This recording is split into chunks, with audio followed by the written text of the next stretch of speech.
नमस्कार साथियों आपका रोजगार आईटीआई अवधेश में स्वागत है। साथियों, इस वीडियो में हम बात करने वाले हैं आरआरबी एएलपी 2026 की जो वैकेंसी सामने निकल के आई है मेरे भाई 11,127 पदों पर। इसमें जो है जोन वाइज, कैटेगरीज वाइज कहां पर कुल कितने सीट है उसी के बारे में इस वीडियो में हम बात करने वाले हैं। ठीक है, आप देख सकते हो RRB ALP vacancy 2026 zone wise vacancy details. कहने का मतलब किस जोन में OBC, SC, ST, general category, EWS कहां पर कुल कितनी सीट है उसी के बारे में इस वीडियो में हम बात करने वाले हैं और सभी जोन में कैटेगरी वाइज जो है आपको सीट भी बताने वाले हैं। तो साथियों, वीडियो को आगे बढ़ने से पहले आप लोगों से एक छोटा सा निवेदन रहेगा। देखिए साथियों, ये डाटा कलेक्ट करना, आपके समझ लाना बहुत ही मेहनत लगती है, तो आप लोग प्लीज वीडियो को लाइक कर लीजिएगा। अगर आप चैनल पे पहली बार हो तो चैनल को भी सब्सक्राइब कर लीजिएगा ताकि आपको हर अपडेट की जानकारी मिल सके। अब यहाँ पर देखिएगा साथियों, सीधे तौर पे अगर मैं बात करूं तो यहाँ पर देखिएगा, अगर हम सिकंदराबाद जोन की बात करते हैं तो यहाँ पर जो है जनरल कैटेगरी का जो है 625 पदों पर जो है वैकेंसी निकाली गई है और एससी कैटेगरी की बात करें तो 209 पदों पर और 102 पद यहाँ पर एसटी कैटेगरी का और ओबीसी कैटेगरी की अगर आप बात करेंगे साथियों तो 390 सीट है और ईडब्ल्यूएस की बात करें तो 94 पद जो है यहाँ पर सिकंदराबाद जोन में जारी किया गया। अगर आप टोटल वैकेंसी की बात करोगे सिकंदराबाद में जो 1420 वैकेंसी जो है जारी किया गया है सभी कैटेगरी को मिलाकर। आगे अगर हम बात करते हैं साथियों तो यहां पर आगे देखिएगा, तो यहां पर रांची जोन की अगर हम बात करें तो यहां पर जनरल कैटेगरी का जो है 472 पद है ना, और यहां पर एससी कैटेगरी का जो है 233 पद और एसटी कैटेगरी का 105 पद है। ओबीसी कैटेगरी की बात करें तो 363 पद है और ईडब्ल्यूएस की बात करें तो 127 पद है। अगर आप टोटल वैकेंसी की बात करोगे रांची जोन की तो यहां पर जो है 1300 कुल वैकेंसी जो है जारी किया गया है। अगर हम मुंबई जोन की बात करते हैं तो यहां पर आप देखिएगा जनरल कैटेगरी का जो है 336 पद है और यहां पर एससी कैटेगरी का जो है 219 पद है और एसटी कैटेगरी की बात करें तो 106 पद है। ओबीसी कैटेगरी का 380 पद, ईडब्ल्यूएस का 152 और यहाँ पर टोटल वैकेंसी की बात करोगे 1193 पद जो है यहाँ पर मुंबई जोन में जारी किया गया है ना। आगे अगर हम कोलकाता जोन की बात करते हैं साथियों तो यहाँ पर देखिएगा जनरल कैटेगरी का जो है 415 पद है और एससी कैटेगरी की बात करें तो 154 पद है और यहीं पर एसटी कैटेगरी की बात करें तो 87 पद है और ओबीसी कैटेगरी की बात करें तो 129 पद है। ईडब्ल्यूएस की बात करें तो 56 पद जो है यहाँ पर कोलकाता जोन में जारी किया गया है। इसमें जो है टोटल वैकेंसी की बात करोगे तो यहाँ पर जो है आपका 841 पदों पर जो है टोटल वैकेंसी जारी की गई है ना। आगे यहाँ पर देखिए, अगर मैं बात करूं साथियों, यहाँ पर आप देख सकते हो, अगर यहाँ पर भुवनेश्वर की बात किया जाए तो भुवनेश्वर में जो है अगर आप देखेंगे तो जनरल कैटेगरी का जो है 548 पद है और एससी कैटेगरी का 70 पद है। एसटी कैटेगरी के लिए जो है 36 पद है और यहाँ पर ओबीसी कैटेगरी के लिए 48 पद और ईडब्ल्यूएस के लिए 99 पद है। अगर आप टोटल वैकेंसी की बात करोगे 801 पद जो है यहाँ पर जारी किया गया है भुवनेश्वर जोन में वैकेंसी। ठीक है, आगे अगर हम अजमेर जोन की बात करते हैं साथियों तो अजमेर जोन में अगर देखा जाए तो 318 टोटल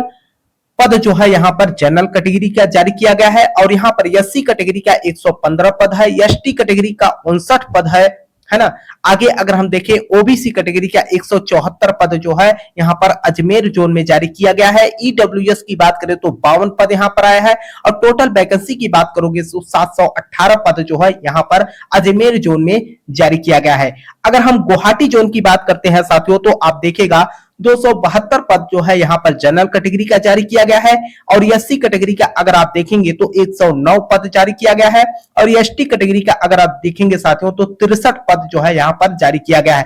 बाकी ओबीसी कैटेगरी की आप बात करोगे तो 164 पद है और यहीं पर ईडब्ल्यूएस की बात करें साथियों तो 68 पद है और यहाँ पर टोटल वैकेंसी की अगर आप बात करोगे तो 176 पद जो है आपको यहाँ पर देखने को मिलेगा गुवाहाटी जोन में। ठीक है, आगे साथियों हम बात करते हैं यहाँ पर प्रयागराज, और प्रयागराज हमेशा से मेरे भाई डेंजर जोन बना ही रहा क्योंकि यहाँ पर जो है मेरिट थोड़ा सा हाई लेवल में जाती है। अब यहाँ पर देखिए कर रखा है, अगर मैं जनरल कैटेगरी की बात करता हूं तो 346 पद जो है यहाँ पर प्रयागराज वाले जोन में निकला है। अगर एससी कैटेगरी की बात करें तो 60 पद है और एसटी कैटेगरी का यहाँ पर आप देख सकते हैं 38 पद और ओबीसी कैटेगरी का 107 पद है और ईडब्ल्यूएस की अगर आप बात करोगे तो 59 पद जो है यहाँ पर निकाला गया। अगर आप टोटल वैकेंसी की बात करोगे यहाँ पर प्रयागराज में तो 610 पदों पर जो है वैकेंसी एएलपी की जारी की गई है। आगे हम जोन की बात करते हैं साथियों,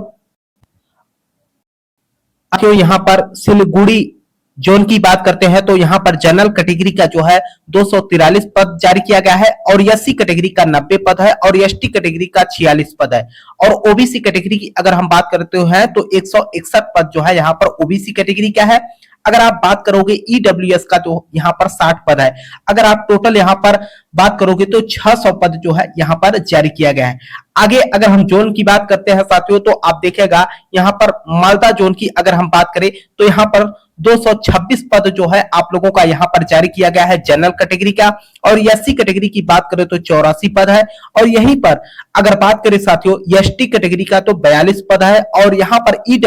ओबीसी कैटेगरी की बात करें तो 151 पद है और ईडब्ल्यूएस की बात करें तो 56 पद जो है यहाँ पर मालदा में निकाला गया है। अगर आप टोटल वैकेंसी की बात करोगे तो 559 पदों पर जो है वैकेंसी आई है। आगे अगर हम बिलासपुर जोन की बात करते हैं तो यहाँ पर आप देख सकते हो 271 पद जो है साथियों ये जो है जनरल कैटेगरी का है और 106 पद जो है आप लोगों का यहाँ पर एससी कैटेगरी का है और 66 पद जो है आप यहाँ पर एसटी कैटेगरी का और 53 पद जो है यहाँ पर आप देख सकते हो ओबीसी कैटेगरी का। 26 पद जो है आपको ईडब्ल्यूएस का यहाँ पर देखने को मिलेगा। टोटल वैकेंसी की बात करोगे तो 522 पद जो है यहाँ पर बिलासपुर में जारी किया गया है। आगे अगर हम वैकेंसी की बात करते हैं साथियों, यहाँ पर देखिए अगर हम भोपाल जोन की बात करते हैं तो यहाँ पर आप देखिएगा सीधे तौर पे 209 पद जो है यहाँ पर जनरल कैटेगरी का है और यहीं पर अगर हम एससी कैटेगरी की बात करते हैं तो 82 पद है और एसटी कैटेगरी का 23 पद है और ओबीसी कैटेगरी की बात करें तो 123 पद है और यहीं पर ईडब्ल्यूएस की बात किया जाए तो 16 पद। अगर आप टोटल वैकेंसी की बात करोगे भोपाल जोन में जो है 453 पदों पे जो है वैकेंसी जारी की गई है। आगे अगर हम देखते हैं साथियों यहाँ पर देखिएगा अगर हम जम्मू की बात करते हैं तो जम्मू में जो है टोटल अगर आप जनरल की बात करोगे तो 158 पद है और एससी कैटेगरी का जो है 58 पद है और यहीं पर एसटी कैटेगरी की बात करें तो 30 पद जारी किया गया है। ईडब्ल्यूएस का जो है 110 पद है और यहां पर ओबीसी कैटेगरी का 110 पद है और ईडब्ल्यूएस का जो है 44 पद है। तो टोटल वैकेंसी की बात करोगे यहां पर 400 पद जो है आपके जम्मू में जारी किया गया है। अगर हम बेंगलुरु जोन की बात करते हैं तो यहाँ पर जनरल कैटेगरी का 80 पद है और एससी कैटेगरी की 31 और एसटी कैटेगरी का 15 है, ओबीसी का 54 है और यहाँ पर अगर हम ईडब्ल्यूएस की बात करें तो 20 पदों पर जो है वैकेंसी जारी की गई है। अगर बेंगलुरु में टोटल वैकेंसी की बात किया जाए साथियों तो आपका 200 यहाँ पर सीट वैकेंसी जारी की गई है। आगे हम यहाँ पर चंडीगढ़ की बात करते हैं साथियों तो यहां पर देखिएगा 56 पद जो है आपका यहां पर जनरल कैटेगरी के लिए है और एससी कैटेगरी के लिए 39 पद, यहां पर एसटी कैटेगरी के लिए 23 पद है और ओबीसी कैटेगरी के लिए 49 पद है और ईडब्ल्यूएस के लिए 20 पद है। अगर आप टोटल वैकेंसी की बात करोगे चंडीगढ़ में तो आपका 187 पद जो है यहां पर जारी किया गया है।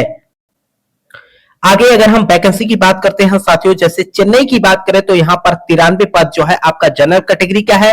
और एससी कैटेगरी का 24 पद है और 14 पद जो है यहाँ पर एसटी कैटेगरी का, 41 पद जो है आपका यहाँ पर ओबीसी का और 14 पद जो है ईडब्ल्यूएस का। यानी कि अगर आप चेन्नई में भी टोटल वैकेंसी की बात करोगे तो 186 पद जो है यहाँ पर जारी किया गया है। आगे अगर हम अहमदाबाद जोन की बात करते हैं साथियों तो इस बार आप देखिएगा वैकेंसी थोड़ा सा अहमदाबाद में कम है। यहाँ पर देखिए जनरल कैटेगरी के लिए जो है 62 पदों पर वैकेंसी निकाली गई है। अगर यहीं पर एससी कैटेगरी की बात करते हैं तो 22 पद है और यहाँ पर एसटी कैटेगरी की बात करें तो 11 पद है और यहाँ पर अगर साथियों बात करें आपके ओबीसी कैटेगरी का तो 38 पद है और यहीं पर जो है आपका ईडब्ल्यूएस की बात करें तो 14 पद है। टोटल अगर आप वैकेंसी की बात करोगे तो 147 पद जो है यहाँ पर जारी किया गया है। आगे अगर हम गोरखपुर जोन की बात करते हैं साथियों तो यहाँ पर जनरल का जो है 28 पद है और अगर आगे हम बात करते हैं यहाँ पर एससी कैटेगरी का 11 पद है और यहां पर देखिएगा साथियों अगर हम सीधे एससी एसटी कैटेगरी की बात करें तो 37 पद है और ओबीसी कैटेगरी का 17 है और यहां पर साथियों अगर हम ईडब्ल्यूएस की बात करें तो 12 पद है। अगर आप टोटल वैकेंसी की बात करोगे तो 105 पद है। आगे अगर हम बात करते हैं साथियों पटना जोन का, आप लोग जानते हैं कि पटना जोन हमेशा से फेमस रहा है। यहाँ पर जनरल कैटेगरी का जो है 41 पद है और एससी कैटेगरी का 16 पद है और यहाँ पर एसटी कैटेगरी की बात करें साथियों तो 8 पद है और यहाँ पर सीधे तौर पे अगर आप ओबीसी कैटेगरी की बात करोगे तो 28 पद है, अगर आप ईडब्ल्यूएस की बात करोगे तो 10 पद है, टोटल अगर वैकेंसी की बात करोगे तो 103 पद है ना। अगर हम साथियों यहाँ पर बात करते हैं टोटल जो एएलपी की वैकेंसी 2026 में कैलेंडर के अनुसार जारी किया गया है, फॉर्म भी फिलअप हो रहा है तो आप लोग फॉर्म भी फिलअप कर सकते हो। 11,127 पद है और यहाँ पर देखिए साथियों आप लोग काफी कमेंट मैसेज कर रहे थे कि जोन वाइज जो है यहाँ पर कहां पर किस कैटेगरी का कितना सीट है, आप वीडियो के माध्यम से बता दीजिए। आईटीआई के छात्र भी लगातार कमेंट मैसेज कर रहे थे तो इसीलिए साथियों हमने आपको जो है यहाँ पर डाटा कलेक्ट करके आपके समक्ष जो है यहाँ पर वीडियो के माध्यम से आपको जानकारी देने का प्रयास किया। देखिए साथियों आप लोगों को हर तरीके से मैं अपडेट देता ही रहता हूं, आप लोगों को अच्छे से पता है ना। और जो भी साथी मेरे भाई चैनल पे पहली बार हो चैनल को सब्सक्राइब कर लीजिएगा, है ना, ताकि आपको हम यहाँ पर जो है हर इंफॉर्मेशन हर जानकारी आप तक पहुंच सके, है ना। अब यहाँ पर कई सारे स्टूडेंट ऐसे भी हैं मेरे भाई जो अगर जिस भी जोन से आप फॉर्म अप्लाई करना चाहते हो मेरे भाई अपनी सुविधा अनुसार फॉर्म को अप्लाई करना है, किसी के कहे अनुसार फॉर्म को नहीं अप्लाई करना है ना। आप अपना देख लीजिएगा किस जोन में कितनी सीट है, किस कैटेगरी का कहां कितना है, उस हिसाब से सोच समझ के अपना फॉर्म अप्लाई कीजिएगा, है ना। मैं बार बार बोलता हूं साथियों किसी के कहे अनुसार ये नहीं कि हाँ यहाँ पर फॉर्म ज्यादा फिलअप हो रहे हैं यहाँ पर नहीं फिलअप कीजिए, है ना। अपनी सुविधा अनुसार आप समझ सकते हो मेरे भाई, आप समझदार हो, ठीक है। कहने का मतलब देख लीजिए जहां पर सीट ज्यादा हो कम हो उस हिसाब से आप जो है अपना फॉर्म अप्लाई कर दीजिएगा, है ना। मुझे उम्मीद भी है साथियों कि आप लोगों को ये इंफॉर्मेशन समझ में आई होगी। वीडियो को लाइक करना और अपने मित्र यार दोस्त के पास वीडियो को शेयर भी कर देना ताकि उन्हें भी जो है जानकारी मिल सके और अपने फॉर्म को अप्लाई कर सके। तब तक के लिए साथियों आपसे मिलते हैं नेक्स्ट वीडियो में, तब तक के लिए जय हिंद जय भारत।